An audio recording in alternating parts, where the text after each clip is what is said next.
Welcome to Dialogues at Fulcrum, where we have conversations with experts and analysts on the latest geopolitical, economic, and cultural developments in Southeast Asia. Hello to the listeners of Dialogues at Fulcrum, which is the podcast series of the ISIS Yusuf Ishak Institute. My name is Francis Hutchinson, and I'm a principal fellow at the Institute and the coordinator of the Malaysia Studies program.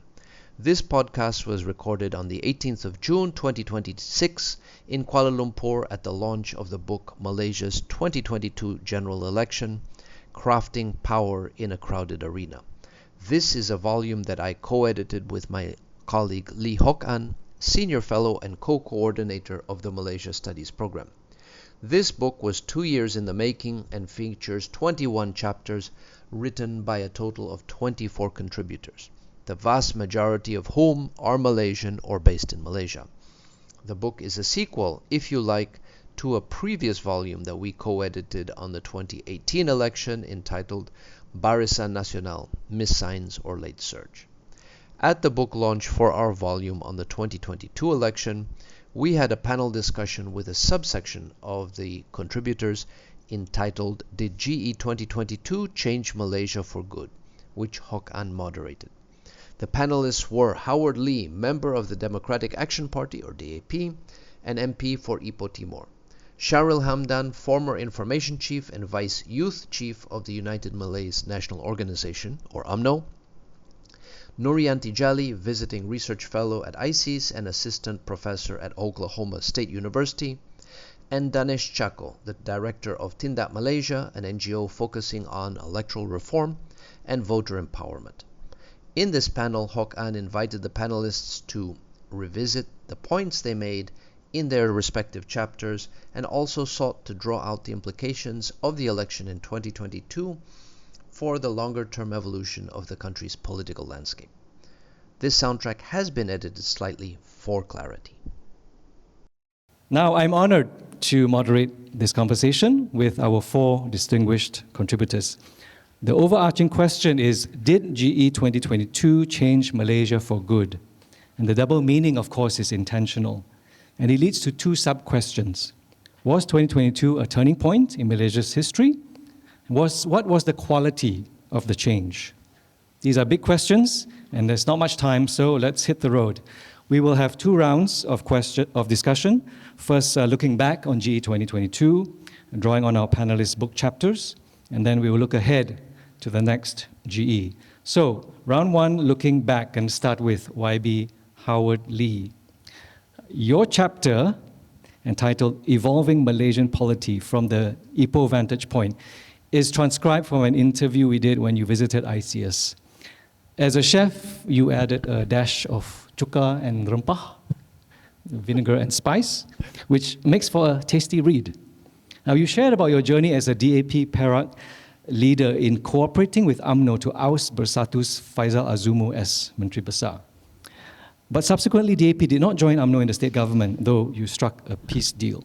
Now, you vividly recount how a 60-year-old uncle accosted you while you were on a walkabout, handing out calendars. And he said, I quote, "You are a failure. Why did you not form government with UMNO?"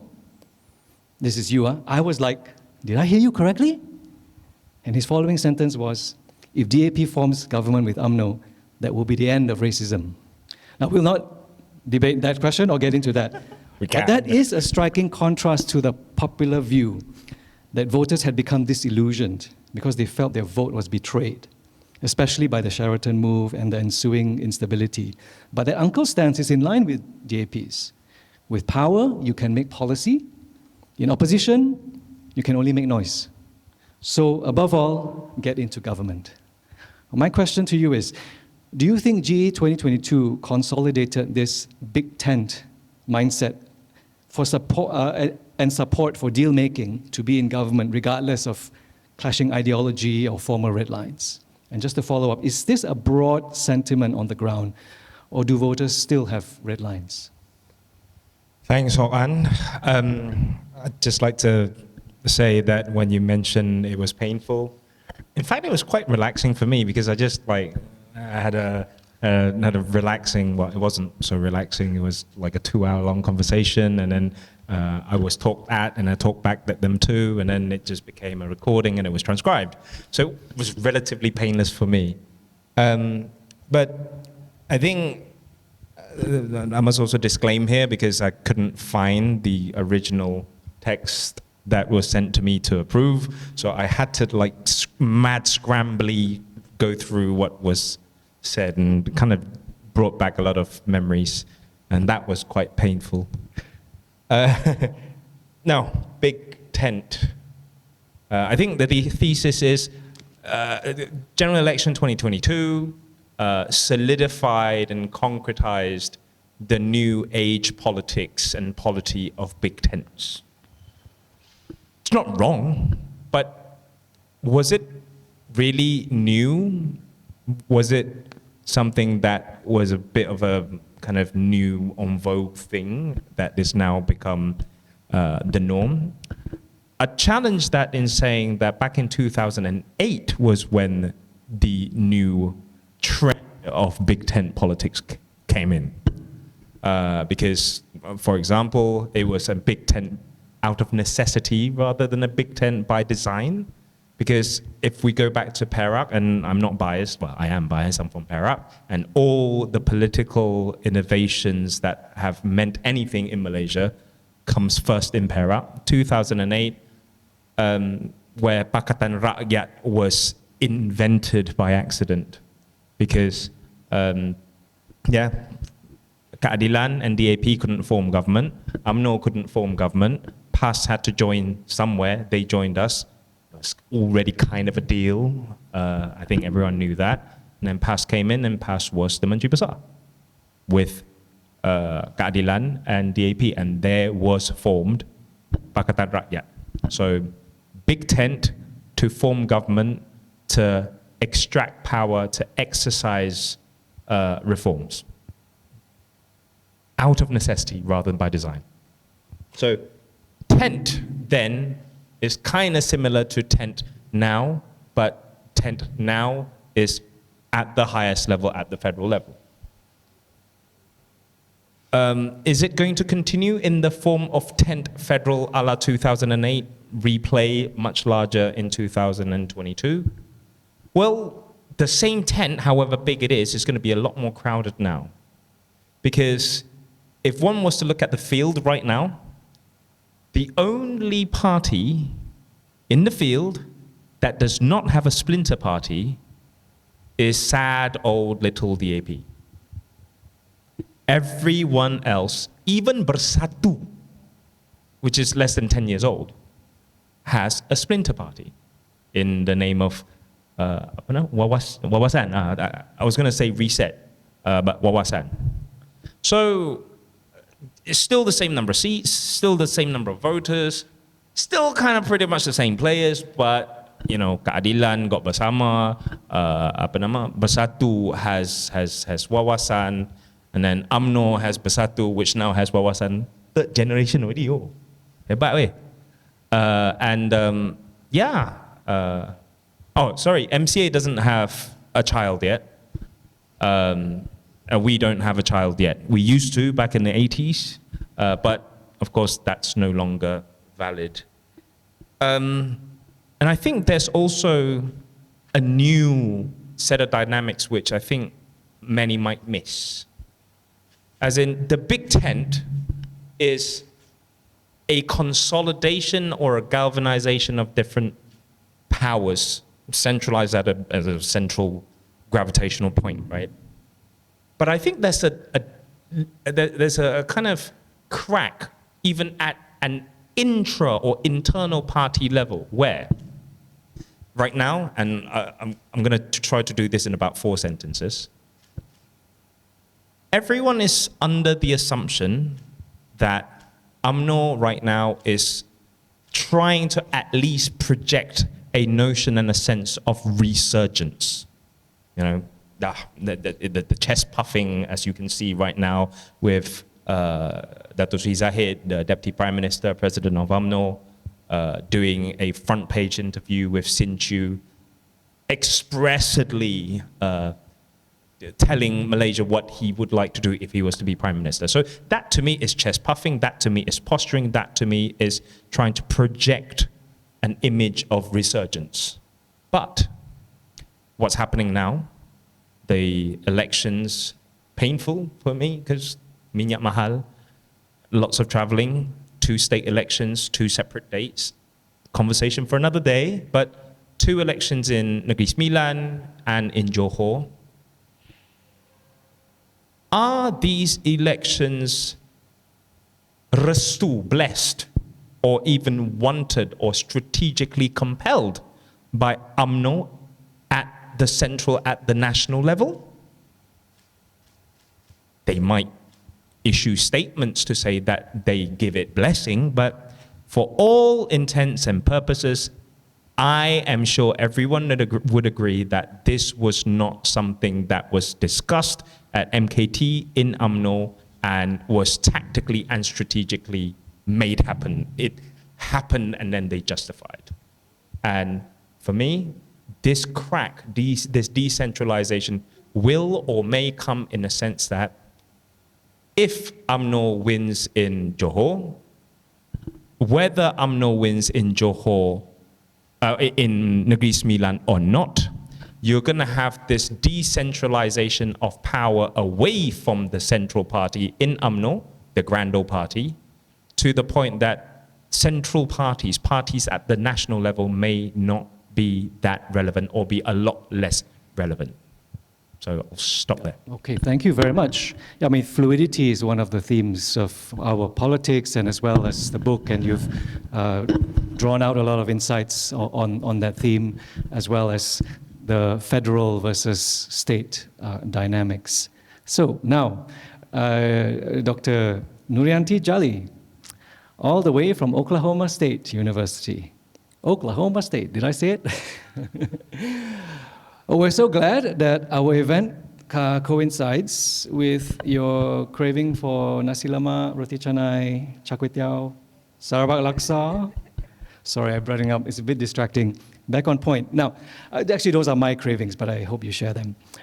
We hope your summer break is going well, both here in Peninsula and your home state of Sarawak. Now, having a Sarawakian on the panel is a bonus, but Dr. Nuri is here primarily because she's a leading scholar on social media, information, and democracy, and her chapter, Scroll, Taps, and Votes, The Digital Battlefield of GE 2022, is meticulously worked and full of insight. The saying goes, 2013 was the Facebook election, 2018 was the WhatsApp election, and 2022 was the TikTok election. On GE 2022, you write, I quote, "The emphasis on audiovisual content brought with it opportunities and challenges to political discourse and voter engagement. On the one hand, it made political messages more accessible and engaging, particularly for younger voters who might be less interested in traditional forms of political communication. On the other hand, the focus on short, attention-grabbing videos raised concerns about the oversimplification of complex political issues and the rapid spread of misinformation." Question: was the use of social media, especially TikTok, on balance, good or bad for Malaysia's electoral health? Thank you so much for that question, and I'm happy to be back here in Malaysia. Every year balik sebenarnya, so I'm like very excited to be here, and also thank you for inviting me to be a part of this panelist. So go back to your question. You were saying whether or not social media has pro or cons, right? Like especially TikTok for general election. So for electoral health. So my point is. I'm trying to bring everybody to look at what do we mean by electoral health. So if you look at participation, say for example, TikTok, right? TikTok is very catered towards younger audiences. And then 2022, for the first time, the election was actually the first election after Undi 18. And we have a drove of new voters. I believe it's around 6 million new voters. And they are a lot of scholars, a lot of academicians and researchers were saying that they going to be the kingmaker.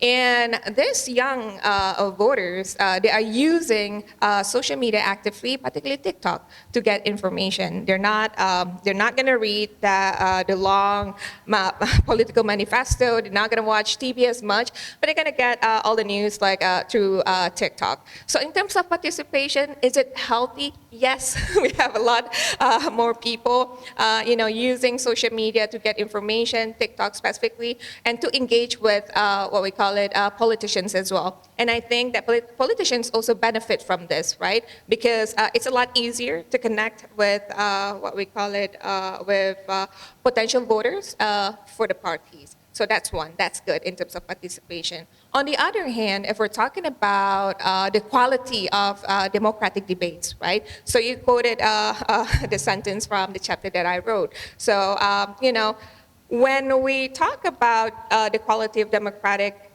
discourse on TikTok, on social media, there's always an issue of oversimplification because we're moving away from text-based, we're moving away from long video to a much shorter 30-second, maximum 1 minute, right? A video. If you more than 1 minute, it's gonna, people are not gonna pay attention to it. So there's a risk of oversimplification. And that also can lead to issues such as misinformation, right? So misinformation and people understand things that, without proper overview, the whole context of what's going on. So that's a negative issue when it comes to TikTok. And thirdly, I feel like the third issue when it comes to electoral health, social media and TikTok is whether or not everybody, political parties, politicians have equal level of playing field. What does that mean? Not everybody is as savvy in understanding how the platform works, right? So for example, in the chapter I wrote about like how Perikatan Nasional actually had the upper hand because they understand the platform better, and I could feel that they use it more effectively compared to other coalition. So they have they have strong narrative online, right? And that led to what we call as green wave, right? A lot of young voters that we initially thought going to support a more progressive, political coalition, but rather what we saw, they're moving toward more conservative, ideologies. Okay. All right, so that's another issue. But the third one is the level playing field. Not everybody understands it. Some people understand it better than the other political party or political actors. Yeah, so that's the third point. I mean, I was saying the level playing field. Not everybody has the good understanding of how the platform works. So Perikatan Nasional had the better hand because they understood, at least based on my observation of that platform, compared to other coalition. That's why we could see like stronger narrative from them during the election season. Yeah. Thank you. I mean, I think you provided a distillation of the key points of your chapter, and just as though you didn't need a further reminder, it's all in the book. So go and get it and read it for yourself in full. Shahril Hamdan. You're a millennial, a muscular man who's in touch with his emotions. You speak candidly on Keluar Sekejap, but I also appreciate the ways you grapple with the emotional baggage of difficult topics in your audio essay podcast, Subtext, with Shahril Hamdan. And you brought that signature honesty and eloquence to your chapter, being human and traversing the spectrum of emotions, how we fell short in Alo Gajah. I must express our gratitude to you because with your chapter, we have a record of history told not just from the perspective of the victors, but also those who fought valiantly but lost. That takes courage. So thank you very much again. Now, you wrote about how during the campaign you needed to go beyond recognizing local issues like flood mitigation and telling the rakyat how you would resolve them. To quote, "Our strategy was also to signal a certain potential future standing for me in national politics in the hope that it might inspire voters to vote for the candidate as much as for the party. In fact, it became clearer as the campaign got deeper that the National Party brand was a drag on many candidates, as evidenced by the eventual results nationwide. Parties and candidates both matter. The more interesting question is the trend over time. And so that's what I hope you will address with the question.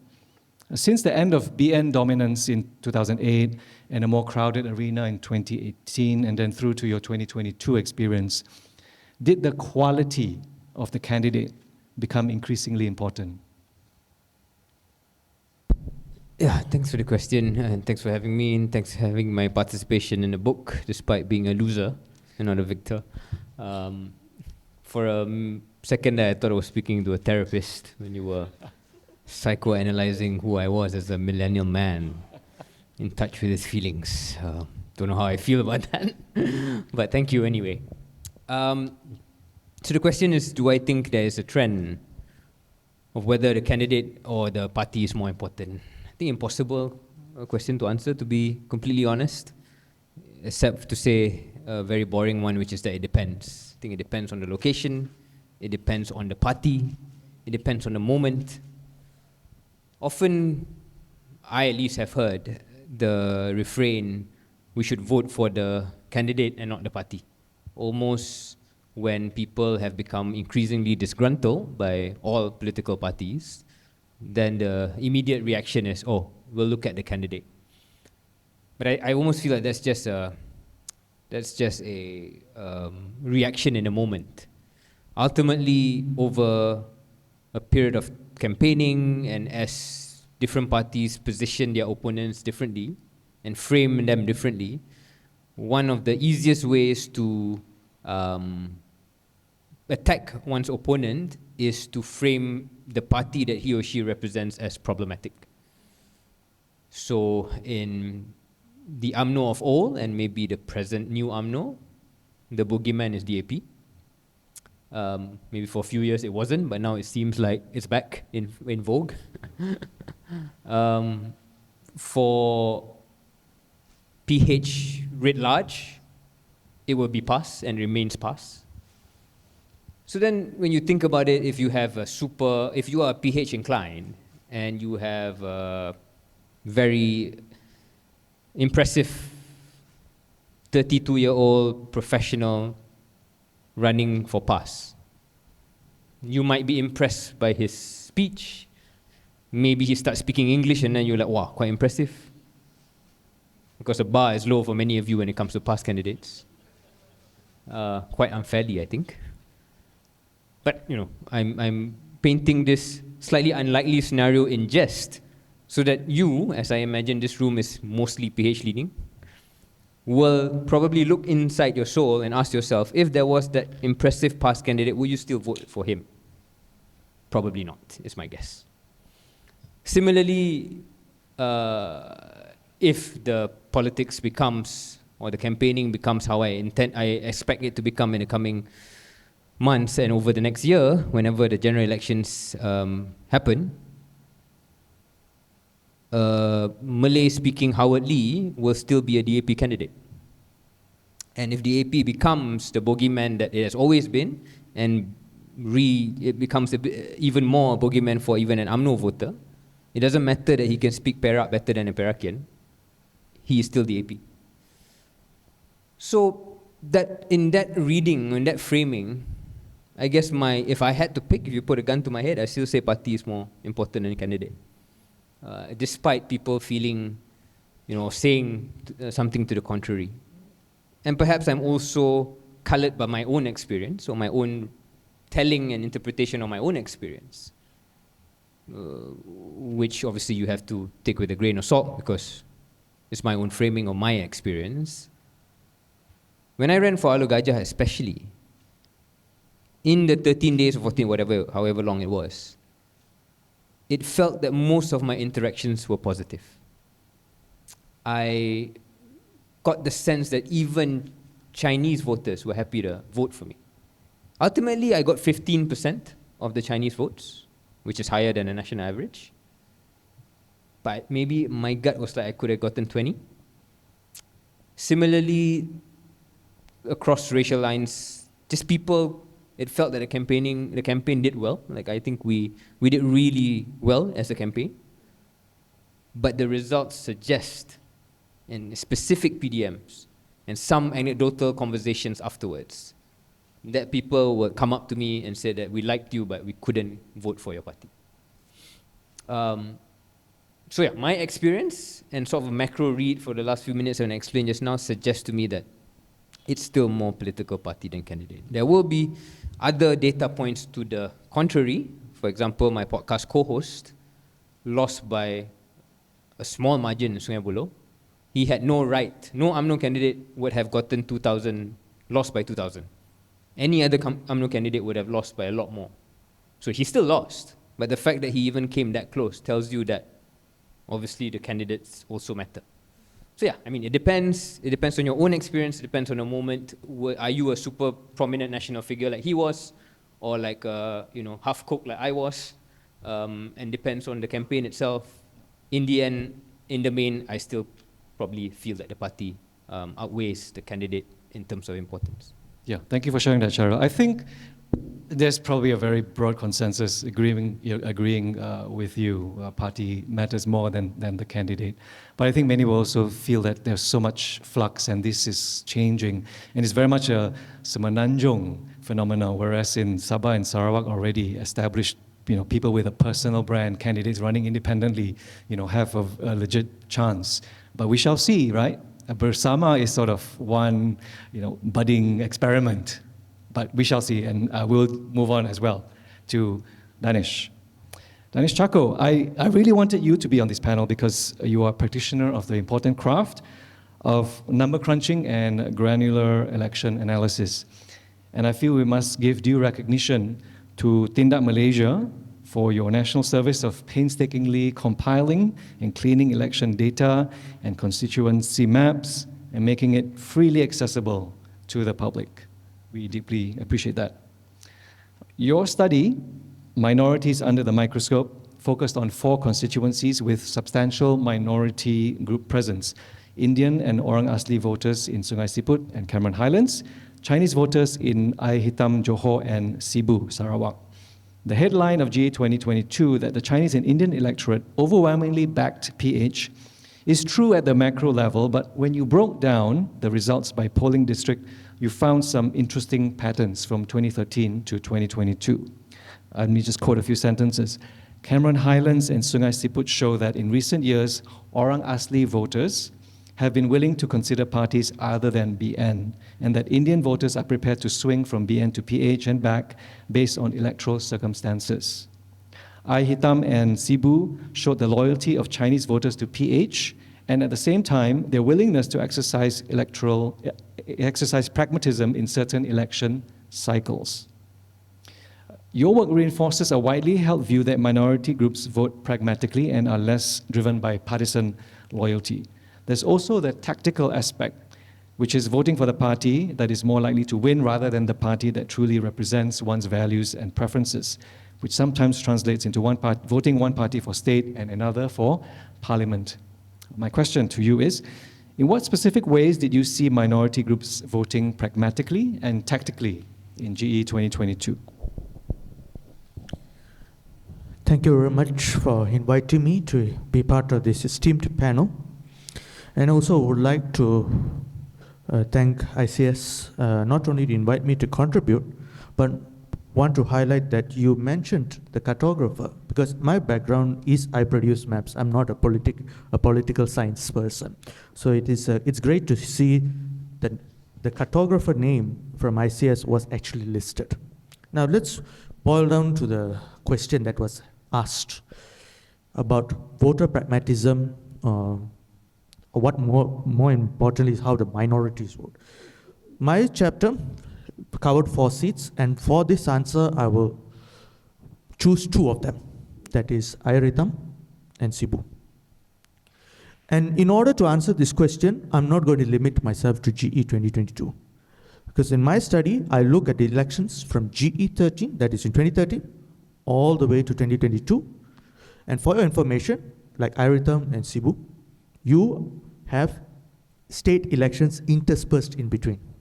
So this is where you will notice nuances that I'm going to highlight. So let's start with the first one. Air Hitam, it's a Malay majority seat, 57% Chinese, Malay, 57% Malays, and Chinese voters is 37. So it's a significant presence of it.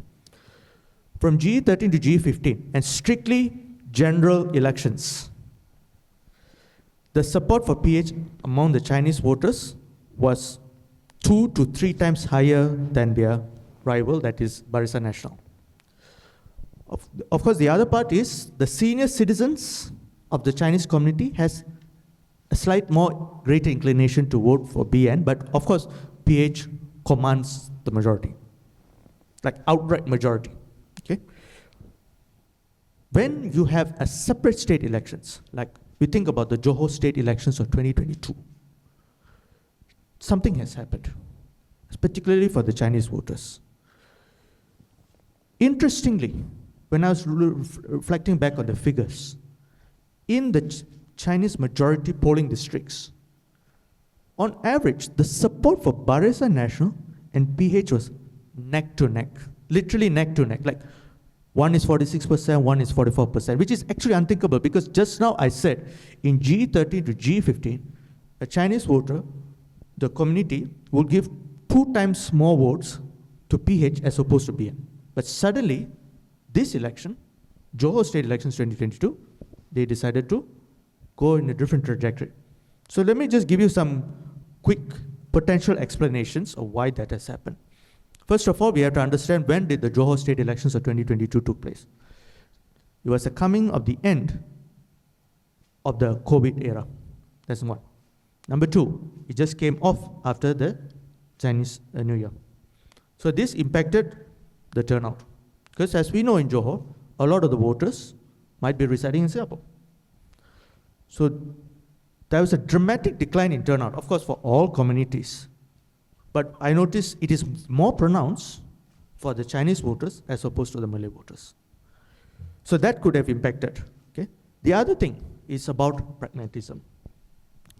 I've studied elections even before G13.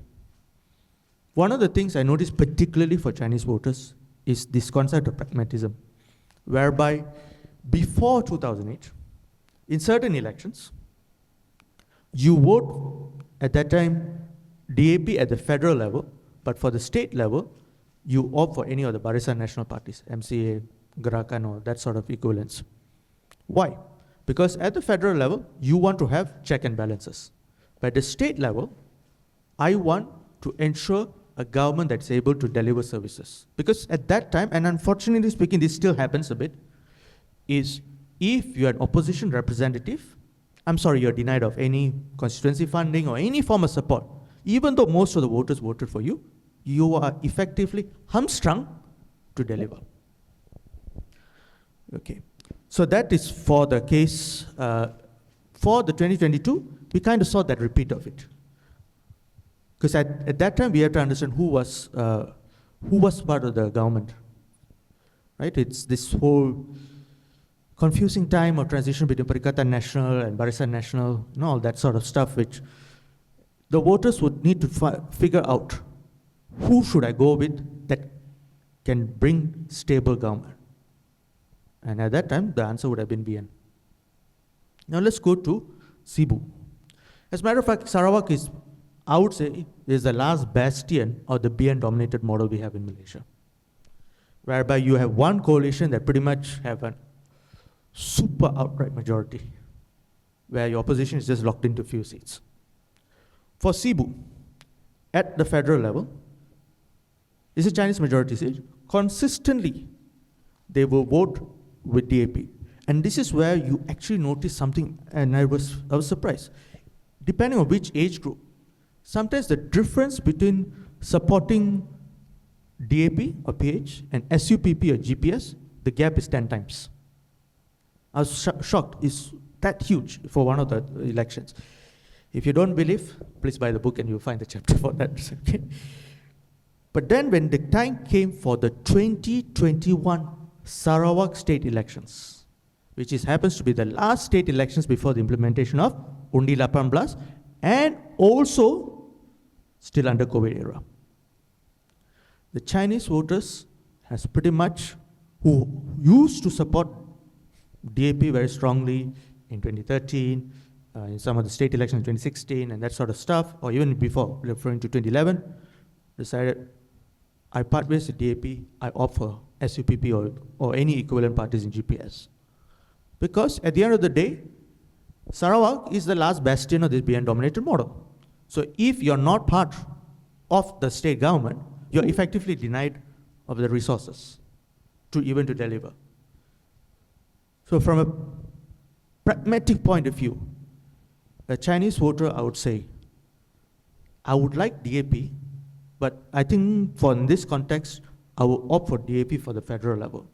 But in terms of one who can deliver services, and also we have to give credit to the Sarawak state government. They have done initiatives since the late Chief Minister Danesh Chacko in bringing back the Chinese voters to GPS. I mean, that time BN Sarawak, now to GPS. So all of this played eventually why the Chinese voters opted the pragmatic approach. When you have a separate elections, like a state election, I will opt for someone who can deliver services. If it is for federal, we go for the federal sentiment. Thank you. Thank you for breaking it down, in a way that was simple and very methodical. I think we think about this a lot, but with all the thought that you've put into it, and that magnificent electoral mind map of yours, you've been able to add so much more clarity. Now, round 2, and we're going to be looking ahead, and we start with Shahril for round 2. On leadership and Malay voters. And the premise is leaders who can capture the rakyat's mood, the zeitgeist, right, are more destined for success. This is an expansive topic, can be a whole forum. So let's break it down this way, right? Of the following 5 leader attributes, I'll list 5, which resonate most with the Malay electorate as PM candidate qualities heading into GE15. And here are the 5. Empathetic, experienced, pious, strong, visionary. Pick 2 that resonate the most. Let me just repeat them. Empathetic, experienced, pious, strong, visionary. I suppose I will have to take issue with your framing, because why is pious there? It suggests you are already leading me on. That a Malay voter. This is the trouble with podcasters. They have come back ask questions. Would you have put pious if you asked me about Chinese voter? Okay, that's for you to answer later. I will also reject the ask of picking 2 or 5, because I think that would be impossible. But I appreciate, in all seriousness, what you're trying to frame, how you're trying to frame this discussion in terms of what matters, right? What leadership traits matter. Of course, all of the above matter. And maybe more productively, we can talk about what is the mood that I sense. Obviously, this is not scientific. This is just based on sense of the ground. What do they want in the Prime Minister after the next elections? Whether it's they want the same one now or they want someone else. If I had to pick 1 or 2 traits of what the vibe is probably about credibility and believability. Don't know if this is entirely just a Malay thing, but I'm still trying to think of it as a Malay voter, from a Malay voter's perspective. My sense is there is disgruntlement about sembang deras. Is a Malay term. Sembang kencang, sembang deras, dan sewaktu dengannya, which means, for the folks who are maybe less familiar with the term, it's basically the idea that your rhetoric can be very fiery. You promise the world. You appear to lack humility and self-awareness. And it feels like the mood among the Malay electorate right now is everything that is not that. There was a time that maybe that would have sold because they wanted inspiration or fire or hunger or let's burn this house down type situation. Okay, for context, not literally, not even figuratively, but I meant, let's just go for the win type thing. Whereas now it feels like after years, whether it's this administration or even the previous one, sense of just disappointment after disappointment, there's almost an appreciation for the more understated candidate. So in other ways, I have expressed this view in my podcast when I said that if the opposition's Prime Minister candidate is Samsuri, I think that he will be tapping into exactly what I said, because he represents everything that is not what I said just now in terms of what people maybe are getting a bit tired of. Which is also why it is curious for me, if my read is half accurate, that the current Prime Minister doesn't seem to want to adjust his tone. Maybe I'm wrong, and maybe he has a better sense of the ground. It probably is true. He is Prime Minister and I'm just a podcaster. But it is also possible that when you have been in power for a while, that you might miss these signals. So Howard, maybe you tell your boss, or your boss's boss, that there is value, I think, in a more understated tone. So the tonality is sometimes as important, if not more important, than its other more substantive issues around vision, strength, piousness, and all the rest. So I had to pick, it's your tonality. Thank you. I think you've given us a lot to digest, and I think in your signature way, this is what people think, and even what the moderator asked. But I'm going to, just totally give a curveball back. But thank you. I mean, I think that was, something that has been distilled from a lot of your thinking and in your podcasting. Thank you for sharing that with us. Danesh, you know the electoral map intimately. So this is a question that is sort of a deep dive, looking forward. I think we know that we can expect the Malay vote will likely be split, and there will still be multi-cornered fights. That's the continuing norm. There may be drop in turnout, and in such situations, a small swing, especially in the minority group vote, can make a difference. Can you paint us a few scenarios and give us a sense of PH incumbents' vulnerability based on simulations of turnout and vote swings, especially among the Chinese and Indian voters?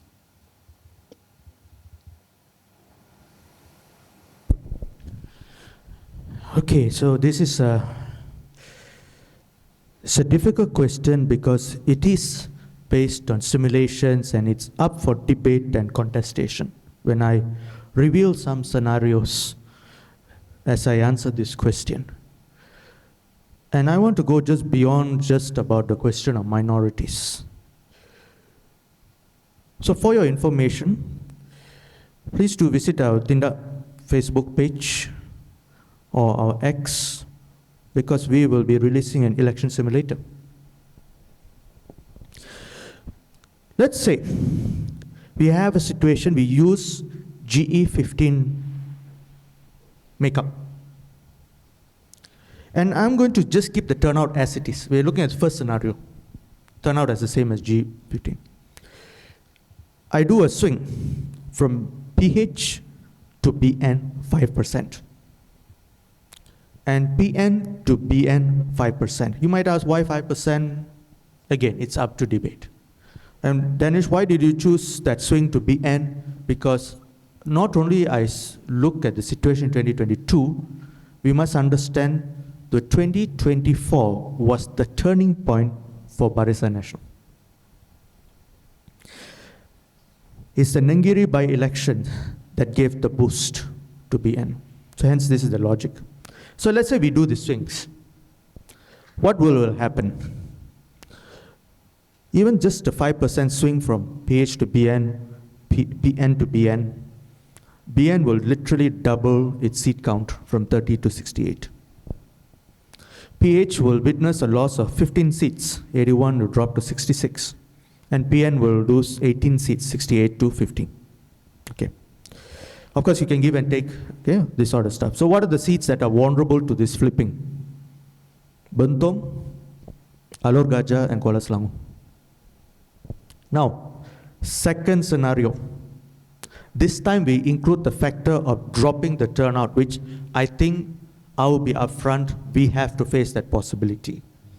Now, people, I have to say, are very disgruntled with politics. So one of the manifestations of it is, why should I come out to vote? So I'll drop the turnout by 5%, but this time I decided to increase the swing from PH to BN 10%. But let's say with PN, Perikatan Nasional to Barisan Nasional, I just give 5% swing. What would be the potential outcome out as it is? PH might have 50 seats, Perikatan Nasional will have 43 seats, BN will have 92. Then if I combine with GPS, which based on the simulation I've done, I add 25 plus GRS, they get around 7, I form a government. BN plus GPS plus GRS gets 124 seats. So what are the seats that is going to flip in that process? Okay, because of your turnout decline and a bit bigger swing from PH to BN. Bakri, Ledang, Segamat, Sri Gading, Sekijang, Setiawangsa, and even Sungai Siput. Of course, you can argue, Danesh, no, I don't believe your numbers. Okay, when we launch the simulator, why don't you just play it to yourself and come out with your own conclusion? A simulation is not representative of any organization view. It's what I think based on the numbers that I played around with. Thank you for sharing that. I mean, I think the bigger story there, is to reinforce, right, that small swings can have a big impact in terms of the seat count. And I think would also note these are simulations, and as well, so many new players and factors, and it's multi-cornered, but I think it's still a useful exercise, and it can generate a range of insights. But again, to emphasize, simulation, not even a forecast or a prediction, okay? Howard Lee, it's kind of on the same theme. DAP is the second largest party in parliament and has been secure in the urban strongholds since 2008, and in some even way beyond that. But there seems to be a different feeling these days. On a scale of 1 to 10, 1 is like you're holidaying at the beach, and 10 is press the panic button. How concerned are you that DAP is losing its grip on the strongholds? And in your view, is DAP better staying in PH or leaving PH? So this one, soalan berempah, yes. I'm going to do a Shahril on you. I'd like to challenge the notion that DAP ever had a grip on its stronghold. I'm going to make an admission. If you walk into an UMNO war room, during election, after election, at any point in time, they'll be able to tell you at one locality, at any given one locality, how many confirmed votes who are their members, how many confirmed non-votes that they've lost who are their members, how many families who are inclined, what to do to get those votes. Almost across the entire country in all of the constituencies where they have a bargain. Shahril, can you confirm that? Yes, at least they have it. DAP, 40 seats in parliament. The seat in which I am privileged and blessed to serve right now, Ipoh Timur, arguably one of the few crown jewels in the arsenal of DAP's parliamentary prowess, if you want to call it that. Can I tell you where I grew up in Taman Kaya, the locality, Dun Kening, Ipoh Timur, how many voters I can turn out like that? The hell can I? I can't. I have no idea. And I can tell you across the entire 40 seats that we hold, and the 40 plus seats that we contest altogether, we do not have that level of granularity in a campaign machinery. At best, we have intel. We have no statistics. So when you say and you posit the idea that we ever had a grip on our strongholds, I would have to challenge that. We never had a grip. We were just hardworking in delivering constituency service, vocal when it came to issues and solutions. Solutions is a fairly new phenomenon post 2008. In the past, it was always just hantam, hantam, hantam. I know that, you know that. At least now I dare to admit to that. But we never had a grip per se. We had a brand of politics that served us well. It brought us back from near death in 2004, a massive resurgence in 2008. We built on that. There was a dip in 2013 where I first got elected, and then 2018, 2022, up until this current point in this bizarre history that we're in right now. But we never had a grip. Now, can we, and of course, coming to your questions and how I dodged putting a 1 to 10, you're still going to force me, so I'm going to give that last. Do we stay or do we go? Because that is pretty much the precursor framing question to do we need to stay and do we need to go, right? I am one who respect my voters and I'm one who respect my party delegates and the party decision because I am a party man. Yes, aku paling walak sekali. I am a walaun, if you want to call it that. Number one, it is not for me to decide or even have an opinion on whether or not the party should stay in PH and the party should stay in government. I want to leave it for the party delegates to decide on the 16th of August. I'm not copping out on you, but then I also respect my voters. I can tell you what my voters and the DAP's voters. Of course, there's a big, massive poll that just got conducted on wave 2. Because we have academics here, where people who know statistics or at least know what I'm about to spiel. I don't really understand it. I just memorize stuff and it comes out. The sample size is 800. It is a mirror of the overall larger constituency of the 40-something seats that we contest in terms of racial composition. So perhaps, it is lebih kurang lah, about 52 to 53% Chinese. And then it mirrors, that whole sample size mirrors the DAP constituencies as a whole, right? And it was told to the DAP in that poll that a mix of response of to stay in government, to continue supporting this government, i.e. staying in PH, and to stay in PH, supporting this government, but be more vocal so that you can deliver.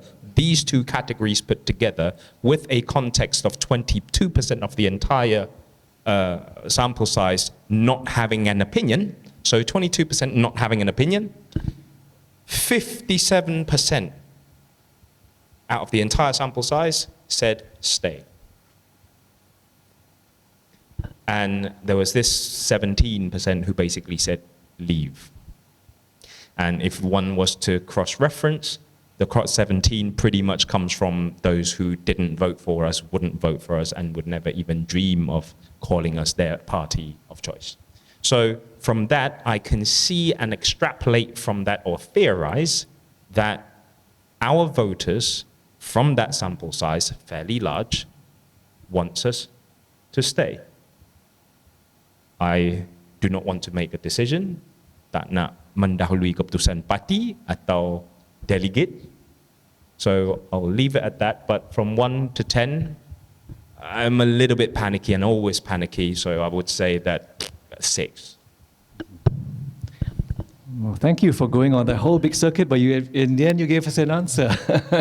And I think your answer has also drawn out feature of DAP. It's discipline, and it's also something that you have that your chapter touches on quite a bit. A very fascinating account of how you ended up as the Ipoh Timor candidate. So the last question for this second round before we go to audience Q&A to Nuurrianti. So if 2022 was the TikTok election, the next one could be shaped by AI, meaning artificial intelligence. Some might get excited, some might get worried at the thought of AI influencing elections. The question is, what are your main concerns regarding artificial intelligence and the next GE, and what should the government and society do in anticipation?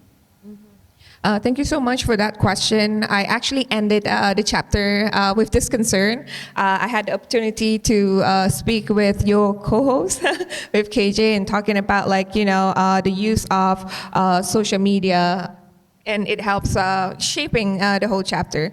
And quoting him, as I was speaking with him, he was saying, God save us all if we do not have what we call it strong regulation or strong framework to deal with AI in the next election. So that's the main concern. Our readiness when it comes to the overflowing of AI-generated content, AI content during the next election. And secondly, because AI make things a lot easier, right? A lot easier for people. Previously, we have to take time to create content, and now you can just easily prompt it on GPT, Gemini, and then it's just gonna, easily like that. And it is affordable. The technology becoming a lot more affordable.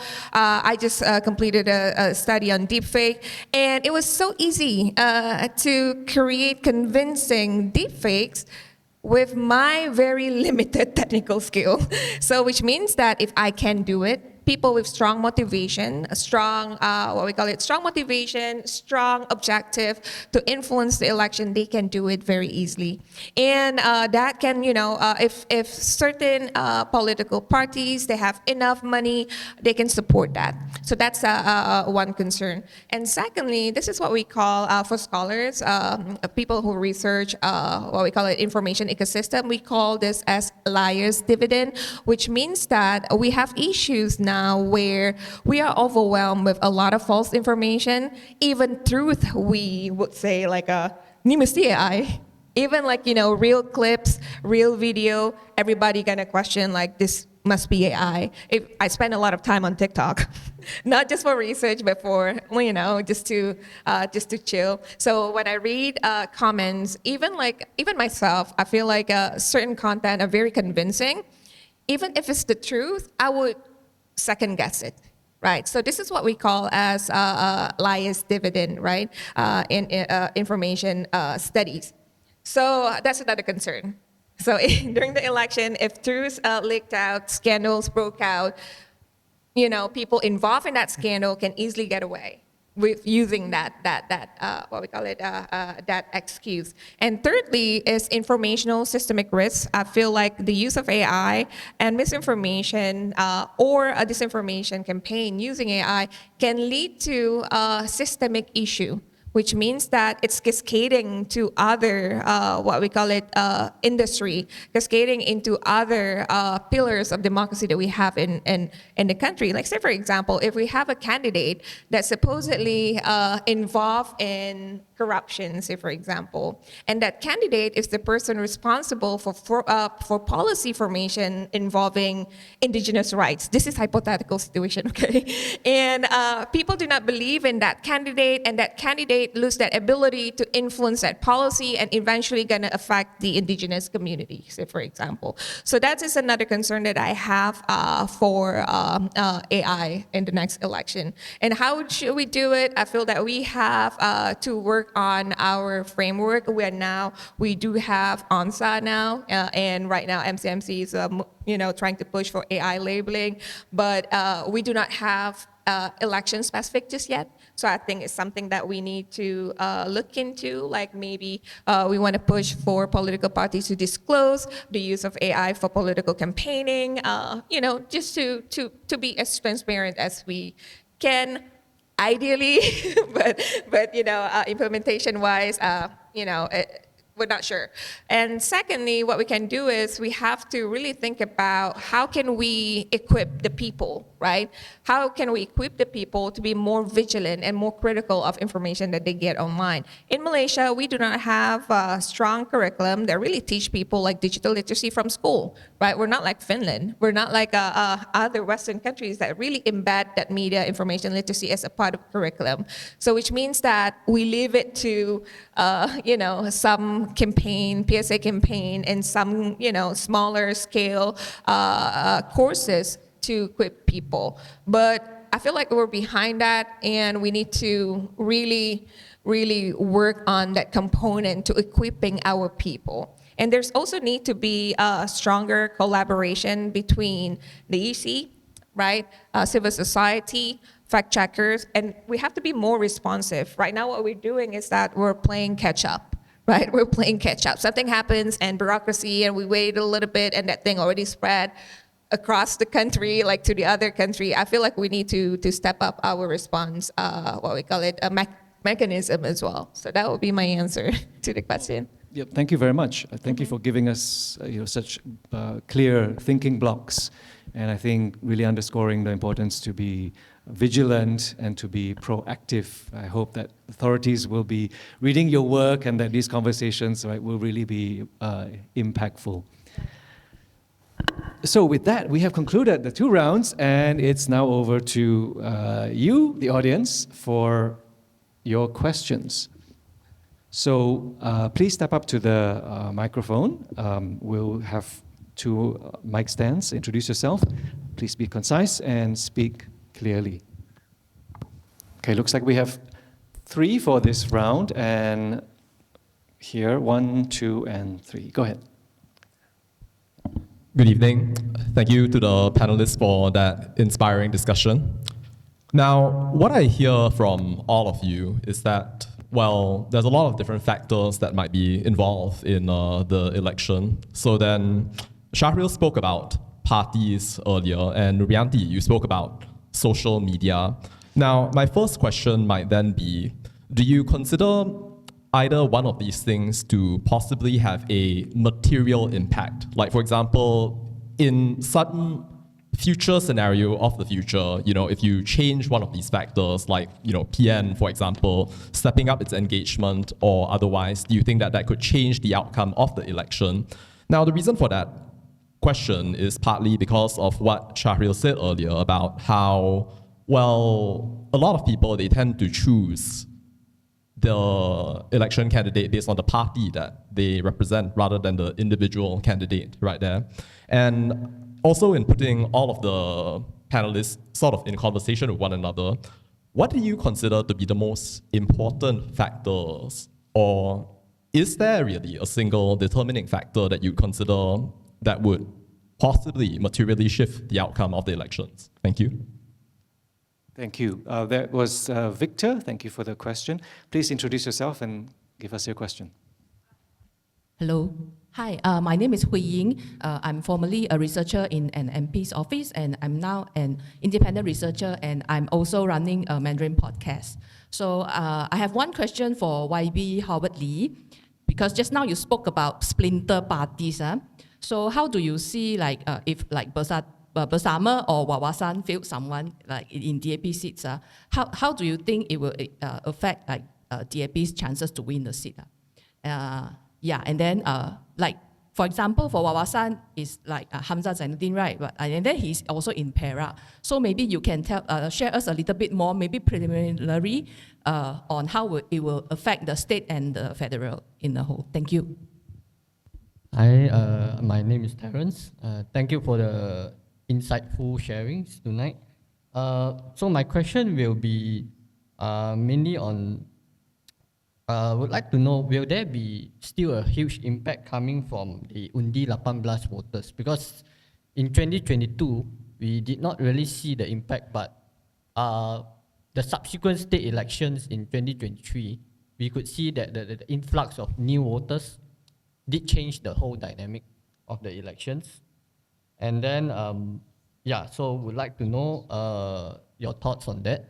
And also, another question from my side will be, given the current political climate, with there's a lot of division and political fatigue among voters. So, we'd like to know your thoughts on how will that affect the outcome of these upcoming state elections and going into GE16. How big will that impact be? Yeah. Thank you. Just to kind of confirm, did I hear you correctly? You're asking about division and fatigue. Yeah. Okay.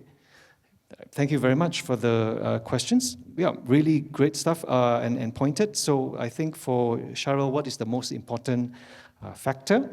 And then to Howard, the effect of the splinter parties, especially Bersama and Wawasan on DAP, and elaborate a bit more what you foresee for Perak. And maybe the question about Undi 18 I can direct to Danesh. Yeah, how do you see Undi 18's effects across different cycles, and I think especially heading into the upcoming state elections and then GE16? Shahril. So the question is, this session I've just been asked about pick one or pick two. So Victor's question is, what's the most important factor, as if there's one to be found. So again, I'll do my thing of trying to take the question slightly tangentially. My hot take, as it were, is that this could be the first election where inspiration is not the selling point. There is no credible inspirational candidate across. Maybe Bersama or Muda might have it, but even I think that's a bit premature, and because of the newness of the parties or the fact that I think expectations are quite muted. Nobody in seriousness expects Bersama to win the election or Muda to win the election, right? So they become a key variable, but I don't think nobody expects Rafizi to be PM outright, in this election at least. So then you're left with the same parties, none of whom can credibly say, vote for me and I'll bring you change. So change, it's not the Obama style moment, right? In the sense that I think in 2022, Datuk Sri Anwar could carry that brand. I don't think he can carry that anymore, but equally neither can the other parties. So you will have this kind of weird situation where people will still be engaged. I'm not saying people won't come out to vote, but it's a fairly underwhelming, uninspirational set of narratives that will compete against one another. And what will be interesting in the coming months is to see which narratives get the most traction. So as I'm thinking as I speak, right, about what potential narratives could win out. So narrative number one could be, give me another term. Give Pakatan Harapan, DAP, PKR another term. Because you've had 60 years of Barisan Nasional, you've had a few underwhelming years under Muhyiddin Perikatan Nasional, Ismail Sabri, whatever. And it's unfair for you to punish us, Pakatan Harapan, when we've only been here a few years and we didn't even get an absolute majority. So I think that will be one credible, again, not very inspiring message, but it's a message. Does that land? I don't know, but that's one. Another narrative could be, you all thought that this configuration, a Pakatan Harapan-led government, is going to be your savior. And look how that turned out for you.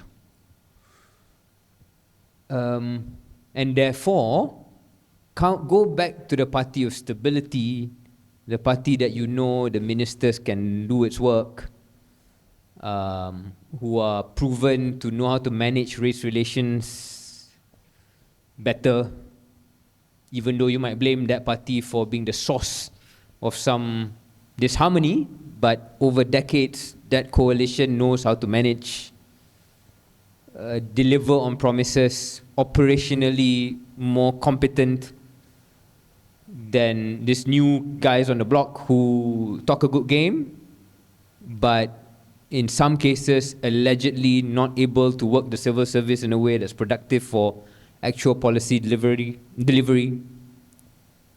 Don't know, does that land? But I can see that being what UMNO and BN play at. Perikatan Nasional, depending on what happens to Perikatan Nasional, what happens to PAS really, does PAS really go with UMNO, or PAS does its own thing? I can imagine the same narrative around, you need in this time, you need a strong Malay Muslim leadership, etc., etc. So we've heard versions of that. So it will be a contest of these fairly uninspirational narratives, each of which have an ability to take hold with segments of the population. From what you said earlier about being understated as possibly a strength in this political climate, maybe that can be a stepping, sort of a segue to answer the question about fatigue. Do you think that, just back to you again, Shahril, briefly, whether, that there's a convergence there? If there will be, if people are not really in the mood for something inspiring and they are fatigued, that actually it's a winning formula to not to have to be too charismatic and inspiring.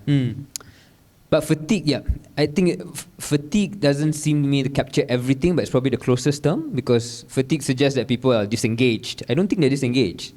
They're just not willing to be told that vote for me and I'll save you anymore. But if this trend continues beyond the next election, then maybe in 4 or 5 years we'll be sitting here again thinking, is this now the moment that some of the challenger parties really come to the fore? By then, maybe Bersama, if it still exists in whatever configuration, will be stronger, muda will be more mature, and who knows how it shakes up after the next election, right? But I think for now, the legacy parties still have an advantage, but each of them are selling a message that is not inspirational, but nonetheless can be effective for their purposes. Great, that's a perfect segue. You just raised Bersama and the newer parties to a question that Howard can answer, the splinter parties, the effects it might have on DAP. I'll speak to facts and statistics from the poll that we've just conducted. There was a very specific question on that we asked on how much of, specifically on the DAP inclined or PH inclined voters, would have an inclination to swing over to Bersama and or the splinter parties or the new parties, or in fact any other parties. When the question was directed at Bersama, it was 0.05%. I don't know how they came to that, because the decimal is so small that it doesn't even come to a sample size, but it was 0.05, means probably less than 1 lah. So out of like 800 sample size, getting 0.05 is tak berapa kena lah. So I think that's that. There's not much I can say to that. Wawasan, even name recognition of Wawasan, it just wasn't even recorded. And I'm saying this factually, I'm not belittling them, trust me, I'm not. And Nick is a friend. I couldn't say that much about Raf, but known him for a long time. And Wong Chen, who hasn't joined yet, but it looks like he's my chairman at the Special Select Committee for Foreign Affairs and International Trade. I've got friends in there, but yalah. But I think in terms of the impact, it is still too early to tell, because they're still doing kind of grassroots campaigns. They're out doing events wherever there's a PH event, like when there's a candidate, when there's a apa nama pelancaran jentera, in Johor. Every single one that was held, or every single event that PH held, there's a Bersama one about 200 meters away. Clever. That's the kind of shit that we used to do. So I guess they're kind of doing a kind of a rehash of what we used to do on the ground. Good for them. But I want to speak to the issue of fatigue. I want to contest the use of the term fatigue. I would like to replace fatigue actually with, because I don't think there's fatigue. There's angry or discontented inaction. So they're going to be angry, and they're just not going to come out to vote, and they're just going to talk bad about you. All right? That's not fatigue. That's negative campaigning. So I think the danger is not necessarily just fatigue, is when, because it's like loving someone so deeply and being disappointed and cheated on by them. That's the emotion. I'm not admitting to the fact that we cheated on our voters. I would never do that. I would never do that, because I genuinely believe that PH is doing what we can. We're short of delivering in many ways, but we are trying, and I think the sincerity is red. But when people are angry because they feel disappointed, it can be quite emotional and quite irrational, perhaps. And on the last point on Undi 18, you know what? Undi 18, I get bad flack for it because I was with Sadiq, I was in PH, Bermuda PH, then we were pushing very hard for it. And yes, it came back to slappers, and it will still come back to slappers for the foreseeable 1 or 2 electoral cycles, because it's overwhelmingly PN in certain sample sizes. But hey, it's their right, man. It's our failure in delivering that vote. It's not Undi 18's fault.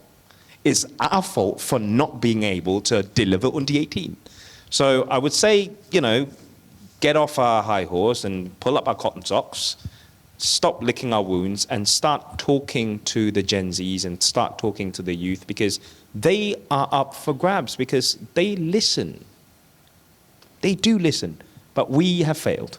So, and one thing that has been very effective in getting that voter bank is a very dangerous but very effective tactical and strategic move, perfected, I would say, by PN in the last election in TikTok, which is to use a small truth to tell a big lie. They're very, very good at that. Thank you.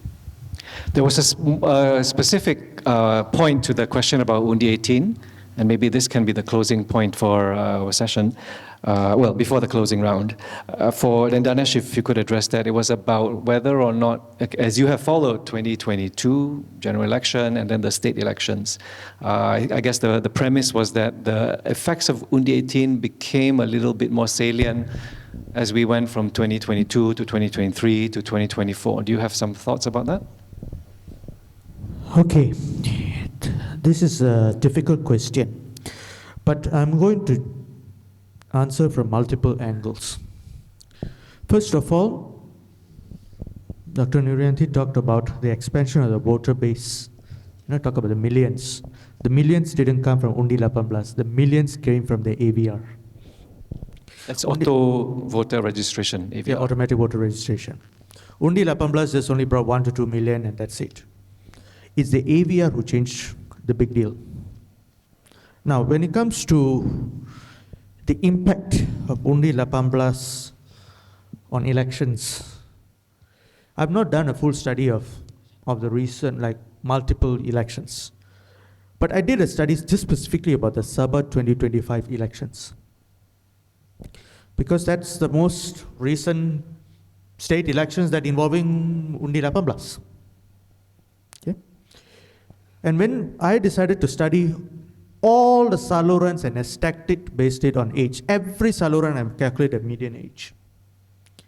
And then what I decided to do is, I also have to include the factor is how many of them even bothered to come out to vote, or don't bother to come out to vote, or couldn't come out to vote. Because that's two aspects. Didn't come out to vote, or and couldn't come out to vote. There's a structural reason why you can't come to vote, and the other one is I just don't bother. If you look at Saluran with the median age of 19, and this is very for Sabah, the biggest voting bloc is not Warisan, is not GRS, is who people didn't come out to vote and couldn't come out to vote. And the situation worsened when it came to the median age of Saluran of 24. Outright majority, let's say just a clear majority, like close to more than 55% of the voters of the median age of Saluran at 24 didn't or couldn't come out to vote. So what is the impact of Undi 18+? I'm sorry to say, just not coming out to vote, for whatever reason it may be. And let's say if I did this study not only just purely by age, because I have to say something. This idea of youth vote, age as a factor, I'm sorry to say and to burst your bubble, it doesn't really matter. You study elections, you have to include other factors. Age is something like secondary or tertiary. Ethnicity, you can create a story out of it. Age, you can't. That's what I found out in Sabah. And let's say if you focus on the Salurans in the Chinese majority constituencies or Sabah, the numbers even get worse.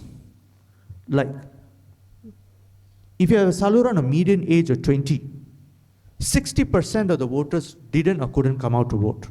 And it just worsened if you hit the age of 22 or 26. So what impact are we talking about? When they themselves, for whatever reason, not showing up. Thank you. Thank you for that corrective and based on data, right? Not to presume what I think maybe we wish the youth would be more proactive, more engaged, and leaning in a particular way. But you have the evidence and a lot of observation to say that we need to not start with those kind of assumptions. Well, okay, we do have one person with a burning question, and okay, we'll take two. So just please be brief again. Introduce yourself. No. Okay. Yes, three then. There was another hand. Yeah, please step up to the mic. Yes. Wow. Yeah, that mic is not okay. working. Just right here. Thank you. You can line up. Hi, Liana. So Norm's not getting the last word. So I'm not going to give you a statement. So I come here not as a journalist. I come here as, I'm going to specially announce that I'm a PhD student. So I'm going to ask you a question. Yay! This is Norman. Norman, yes. Yes. Question is, I'm going to ask, the next election will be interesting to see how the influence coming from the royals in the upcoming election. So we've seen examples of how the situation in Negeri Sembilan has been taking onto the front row. So now at the general election, how do you see the royal influence, whether on what they say, on how will that influence the upcoming election, and whichever way of how the urban voters, the suburban, whether they are Malay, Chinese, or Indian voters, how will this go about? So what do you think, and what's your reading on the ground right now? I know this is sensitive, but yes. Hello, good evening. My name is Liana, and I'm a podcaster for Jangan Pajak Utak. Literally means don't pawn your brain. So we are so lucky and fortunate because we have our two politicians up there who were part of our podcast this year. Thank you so much. And this podcast is specifically for fence-sitters and thinking middle. That's what we are, hopefully. Yeah, that's our demographic. My question is on economic indicators. We recently heard all the good news on economic performance. Our ringgit has been, for the past 2 years has been the best in Asia. Today, there was this announcement on competitive index. We are top 15 globally. And, JP Morgan announced that we are among the most resilient economy in this energy crisis. So my question is, how far or to which extent is economic performance really affect the fence-sitters and the thinking middle? And is there any difference between the races, meaning non-Malays and Malays, in interpreting this economic success, and whether that can convert into votes? Thank you. Evening, thank you so much. Imran from Deputy Minister of Economy Office. So just thoughts maybe from any panel. But one thing that when Danesh was talking about, yeah, well, in many ways, ages don't really matter. But my reflection would be something that I want to also have all the audience here to ponder is that my generation, the Gen Z, and Norman then pointed to me out that my little brother will then, in the Johor State election, be voting as the Gen Alpha. So if we don't want to go out to vote, so perhaps is it because, well, it really doesn't matter because I don't want to point out to any expert or elders in the room, but perhaps what we wanted or something that resonated with us doesn't exist anymore. So perhaps this is where the configuration becomes, I do not vote here, then next I wouldn't, and it doesn't matter. And will this be worrying perhaps for any of our seniors or elders and experts to look out for? Because if the Malaysian political scenes, with all of this greatest showdown from all of our greatest people, unable to communicate or transcend any of these ideas to my generations, well, I have to look out somewhere. Or maybe it doesn't matter then. If I don't look out for it, well, things go on. And the nation states still survive either way. So perhaps the outlooks to that, to the newer generation, because most of this discussing about outlooks that existed already. Any thoughts on that? Thank you so much. Hi, my name is Harmeet. I represent myself. Thank you for the book. I think it seems definitive. And it's a great discussion about the supply, right? But these sort of things, it has a short-term cycle. It works on election cycles. I want to hear your thoughts about like longer-term trends, about cleavages that are forming today and what Malaysia would look like, maybe 2-3 elections from now. Is there a conservative turn? Is there, please let me know what you think. Thank you very much for the excellent questions. In the interest of time, I'm going to have to do a bit of air traffic control here. Okay, so I will direct the questions to particular panelists. I think the first one on the royals, with Howard, you could share your thoughts on that, and you stop praying that I won't ask you that question because I am asking you that question. I think it was Liana, a question about the economic indicators. I think, Shahril, you've probably given a lot of thought to that. Could you share your thoughts on economic indicators, how it might influence fence-sitters, and whether it could transcend race? It could be, I think that's also something that we might be inclined to think or we wish for. The question about youth vote and low turnout, could I just ask Nouri to share your thoughts on that? Because I think your work on media, social media, it does have quite a lot of the youth demographic there. And long-term trends. I think I might be asking questions that may be a bit out of your comfort zone, but challenging a bit more, but maybe that one to Danesh about the long-term trends. Do you see that there could be a conservative turn? So I think in the order that I had asked them, order that we had heard them, Howard, please. Kau nak aku jawab macam mana, Nom? I think whether I like it, because it has the royal institution has served our democracy well. But like any other element of our constitution, there are moments what used to serve well can work against it. It is up to not just the politicians, but the royal institution and players within it itself to always put country first. And yes, I'm giving you the political spiel, but let me give you the punchline here. At the end of the day, elections are determined by the voters. Yes, the king will determine or can determine who His Majesty would want to swear in as Prime Minister.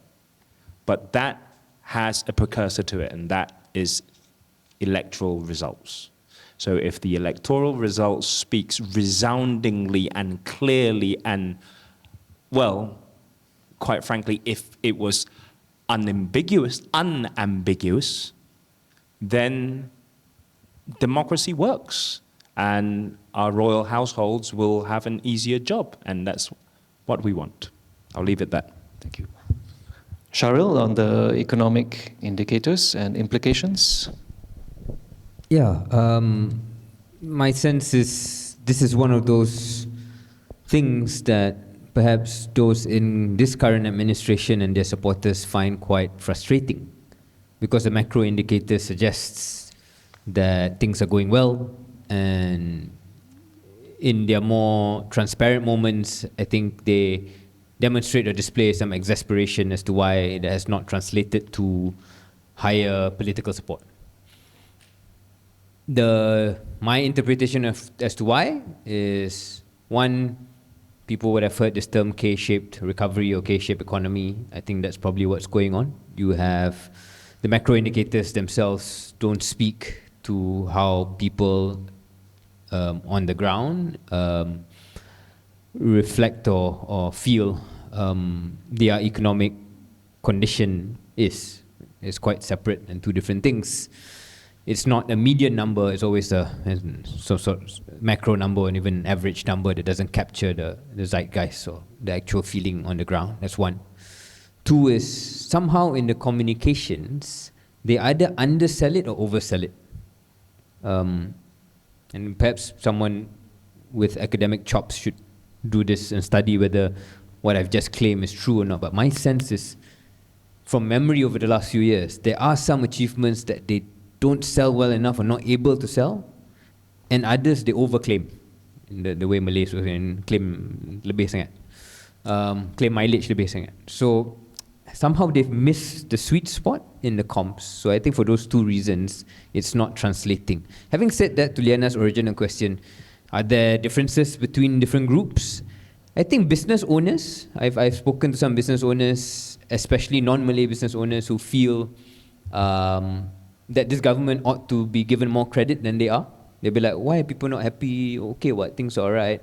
So there's that group, but that group, business owners are not the majority, right? Most majority are workers and people who don't own businesses. So I don't know how representative that is. Can I just hog the mic for 1-2 more minutes and take that last question that I'm sure Danesh will also contribute to?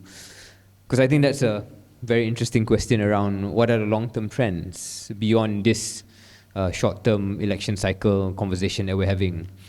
I think there are a few things to look out for, and as a Malaysian out of frontline politics, I genuinely worry about the following things. One is around the unity of this federation. You asked a sensitive question to Howard, thankfully not to me, about the royal institution and the role that it plays. I think another sensitive question is what's happening with Sarawak and Sabah, and what is the right way to unpack this near impossible compromise that we're trying to find. Right now, because the asymmetry of power is so clear, in the sense that Sarawak is dominant and clear who the government is, Peninsula can't get its act together, if you think of it as a collective. And even after this election, I think 99% it will be a coalition government of some description. There will be no absolute majority in all likelihood. You have that same dynamic where whoever wants to be in Putrajaya needs to get support from Borneo. And you can then imagine, or we know what that means typically in terms of the calculation. So I think I worry about that in the long term. Not to say that they have no right to the claims. I think that's a separate conversation. Just simply the unity of this federation and the longevity of it and its current form. In terms of identity politics, that remains a concern. Not quite clear to me that we have a formula for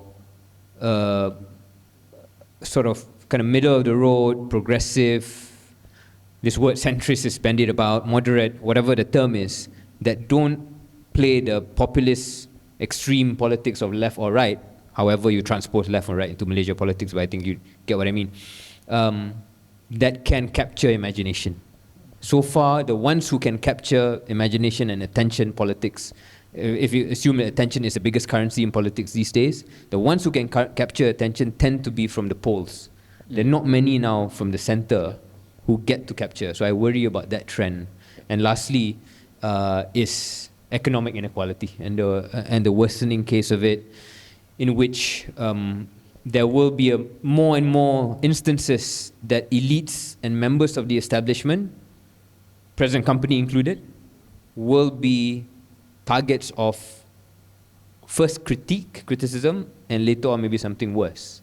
As people get really exasperated by their condition and they look at the elites and the establishment doing well, even though they might not be at fault, at an individual level, the whole crew gets branded in a particular way. So those are some of these kind of long-term concerns I have about the state of politics.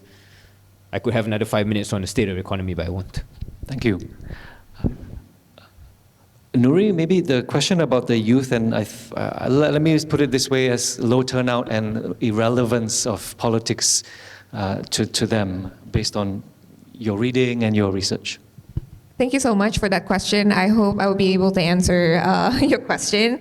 And I think it's a worrying pattern if you're talking about younger generation. They do not want to be, to participate because they do not feel that their voice matters, right? So what do we do about it? Because essentially they're going to be the future leaders, they're going to be the future policymakers, and we need our young ones, Gen Z and the younger, like Gen Alpha, to be more politically engaged, right? But how do we do that? The conversation often when it comes to issues that we're focusing on, not really, we do not pay really a good attention to issues affecting the young ones, right? I mean, we're talking about climate change. Climate change is always like a side conversation because we're focusing more on the economy. Obviously, it's important, but then again, we're talking about issues that in the future are going to affect this future generation. I think we need to stress on that, and also at the same time, how do we stress on those issues in a language and in a format that they engage with? Right, we're talking about social media just now. You also mentioned about like how you get information on social media. But our politicians, some are very savvy in creating content, engaging young ones, to get them to think. But older ones, I'm sorry, not as savvy. So I think one way to improve that engagement is to really look into how we communicate with our audience. And our audience now with Undi 18, I know that we spoke about this before, and we see that the younger ones are becoming, wanting to participate. How do we make sure that their participation is really quality, like impactful participation, if that makes sense to you? All right. Thank you. Danesh, maybe you could share one or two long-term trends that you foresee in Malaysian electoral cycles. I think first, the immediate one is we will shift to moderate conservatism, meaning it's not necessarily the Perikatan national style, but more of a Barisan national style. That's one. The next after that, of course, we can all speculate. But I want to build on the point about this climate change that was raised. It's a good point because what's going to happen is there will be greater competition of resources. It's already happening in different parts of the world, and it manifests in more extreme political views through elections, but subsequently it will morph out. You might say I sound extreme, but I am also prepared for the possibility of societal collapse at some stage, either because of climate change or just that people are so fed up with the politics that something explosive takes place. That is something I do not want to rule out at this point. So I leave it to them. Thank you. Well, thank you. I mean, that is a sobering note, but I think it's not something that we should be dismissive about. And so, thank you for bringing that to our attention.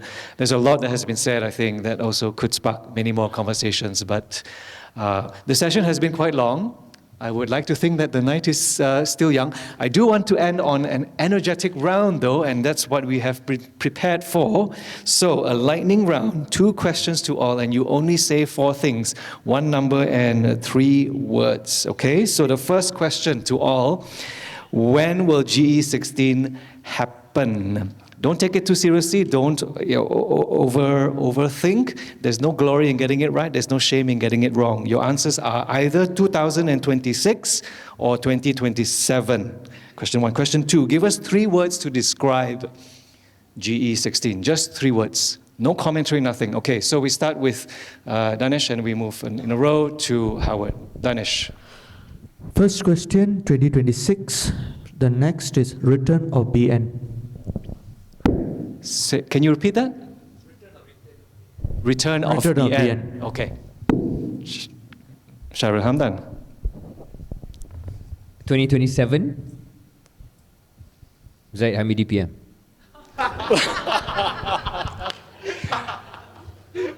Three-worded sentences. Who knew? Okay, this is the trend. Never answering my question for 3 adjectives. Dr. Noori. 2027, AI, fragmented, uncertain. Great. 2027, crowded, competitive, confusing. Nicely alliterated. Thank you so much to our panel. I think they have demonstrated, right, that they are minds and thought leaders and political leaders and the civil society activists who are very sharp, who are really engaged and very thoughtful. So, YB Howard Lee, Dr. Nuurrianti Jalli, Shahril Hamdan, Danesh Chacko, thank you for your contributions to the book, and thank you so much for sharing your insights and your perceptions tonight. Thank you for joining us in our conversation on Dialogues at Fulcrum. If you want to access more of our analysis on Southeast Asia, please check out fulcrum.sg. Dialogues at Fulcrum is brought to you by the ISIS Yusof Ishak Institute. We look forward to sharing more insightful conversations with you in subsequent episodes. See you then!